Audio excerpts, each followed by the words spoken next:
Chapter 5. Back on this side of the door. Because the game of hide and seek was still going on, it took Edmund and Lucy some time to find the others. But when at last they were all together, which happened in the long room where the suit of armor was, Lucy burst out, "Peter, Susan, it's all true. Edmund has seen it too. There's a country you can get to through the wardrobe. Edmund and I both got in. We met one another in there in the wood. Go on, Edmund, tell them all about it." "What's all this about, Ed?" said Peter.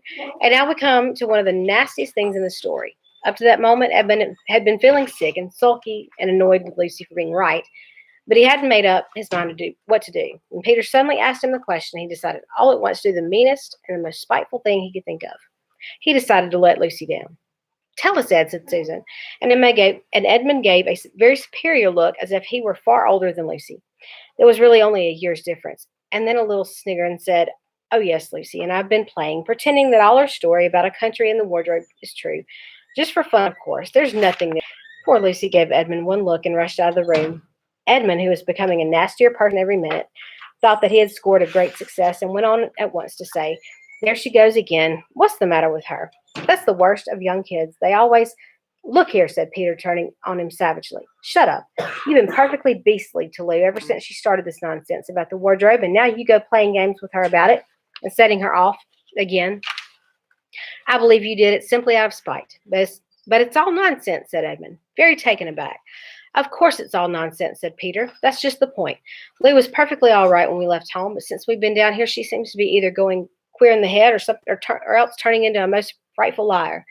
But whichever it is, what good do you think you'll do by jeering and nagging at her one day and encouraging her the next?" I thought," said Edmund, but he couldn't think of anything to say. "You didn't think anything at all," said Peter. "It's just spite. You've always liked being beastly to anyone smaller than yourself. We've seen that at school before now." "Do stop it," said Susan. "It won't make things any better having a row between you two. Let's go and find Lucy."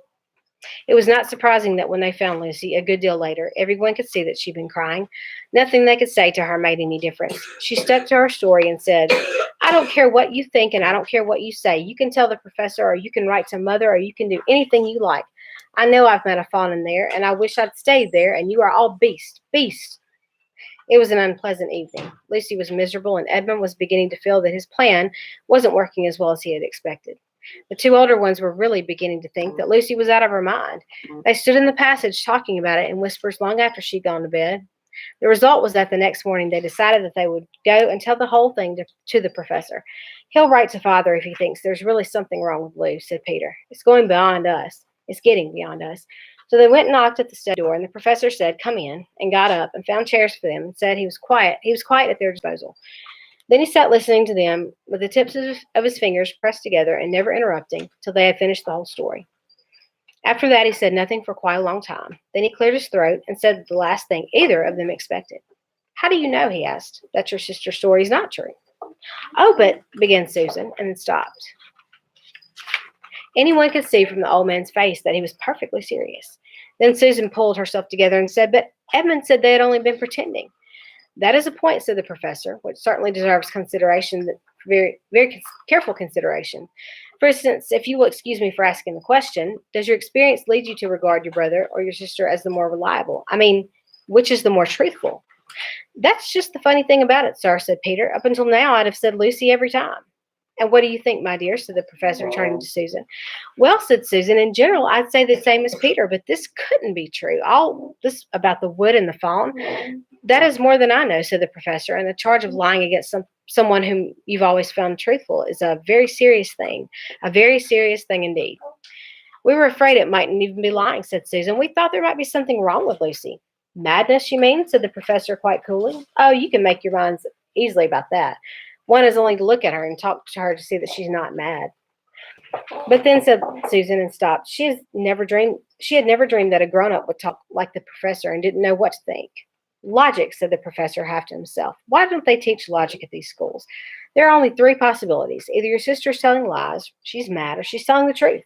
You know she doesn't tell lies, and it's obvious that she's not mad. For the moment, then, and unless any further evidence turns up, we must assume that she's telling the truth." Susan looked at him very hard and was quite sure from the expression on his face that he was not making fun of them. "But how can it be true, sir?" said Peter. "Why do you say that?" asked the professor. Well, for one thing, said Peter, if it was real, why doesn't everyone find this country every time they go to the wardrobe? I mean, there was nothing there when we looked in. Even Lucy didn't pretend there was. What has that to do with it? Said the professor. Well, sir, if things are real, they're there all the time. Are they? Said the professor. And Peter did not quite know what to say. But there was no time, said Susan. Lucy had no time to have gone anywhere, even if there was such a place. She came running after us the very moment we were out of the room. It was less than a minute, and she pretended to have been away for hours. That's the very thing that makes her story so likely to be true, said the professor. If there really is a door in this house that leads to some other world, and I should warn you that this is a very strange house, and even I know very little about it. If I say she had got into another world, I should not be at all surprised to find that another world is a separate time of its own, so that however long you stayed there, it would never take up any of our time. On the other hand, I don't think many girls of her age would invent that idea for themselves. She had been pretending she would have hidden for a reasonable time before coming out and telling her story.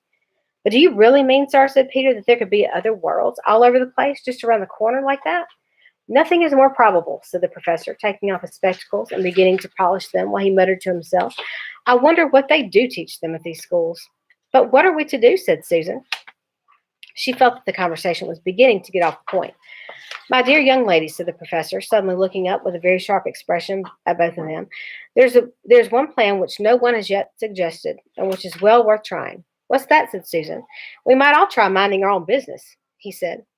And that was the end of that conversation. After this, things were a good deal better for Lucy. Peter saw to it that Edmund stopped jeering at her, and neither she nor anyone else felt inclined to talk about the wardrobe at all. It had become a rather alarming subject, and so for a time it looked as if all the adventures were coming to an end. But that was not to be.